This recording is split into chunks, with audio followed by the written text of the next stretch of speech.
Chi conosce il Mangart sa benissimo non sia facile trovare la sua cima libera dalle nuvole. Tant'è vero si dica che la montagna si spogli solo dinanzi agli scalatori più esperti.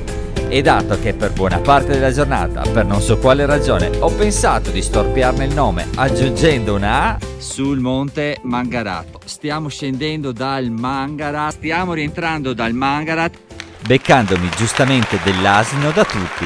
Ovviamente la punizione è arrivata inesorabile, quindi nuvole. E che nuvole!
Per raggiungere la montagna, noi che avevamo dormito a Selanevea abbiamo preso direzione Cave del Predi, il confine di Stato, e poi da lì trovate le indicazioni. Buongiorno, una domanda, non si può andare fino su? Ah, è pieno? Ah, ok. Allora iniziamo bene l'escursione perché siamo bloccati dato che sul parcheggio è pieno e perciò ci hanno messo tutti quanti in fila. Appena scende giù una macchina noi partiamo, speriamo bene. Per andare sul Mangar si percorre una delle strade più spettacolari ed ardite della Slovenia, costruita da operai italiani durante la Prima Guerra Mondiale. 11 km di tornanti, tunnel e strapiombi, oltre ad una tassa ecologica di 10 euro come contributo per la manutenzione del parco.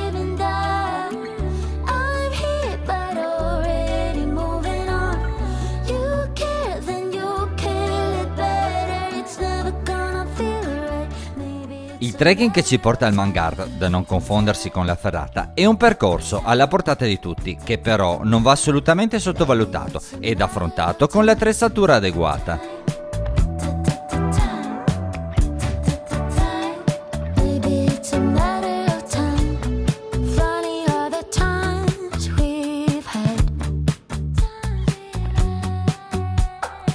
Diversi tratti sono attrezzati con l'ausilio di funi metalliche che facilitano sia la salita che la discesa.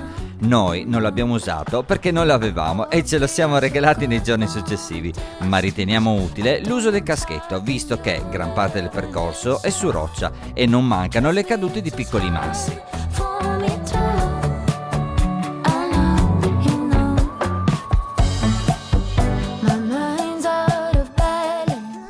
La cima del Mangar è la terza vetta della Slovenia, dopo il Triglav e lo Skratica, perdonate la pronuncia, e purtroppo non ne siamo stati molto fortunati, perciò, dopo aver firmato il libro di vetta e lasciato il sassolino come da tradizione, abbiamo deciso di scendere e lungo il percorso le nuvole ci hanno regalato uno spettacolo incredibile.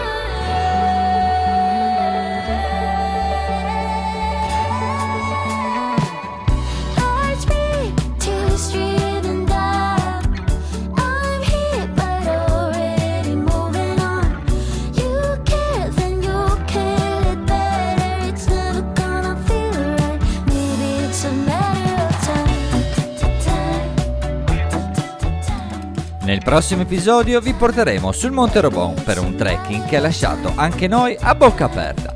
Ora, come sempre, i dati tecnici del percorso. Iscrivetevi al canale, zaino in spalla e grazie a tutti di cuore. Tina e Gianluca, come promesso, il vostro sasso l'ho portato su un'altra cima. Questo è il Monte Tieltinis, sopra Sauris.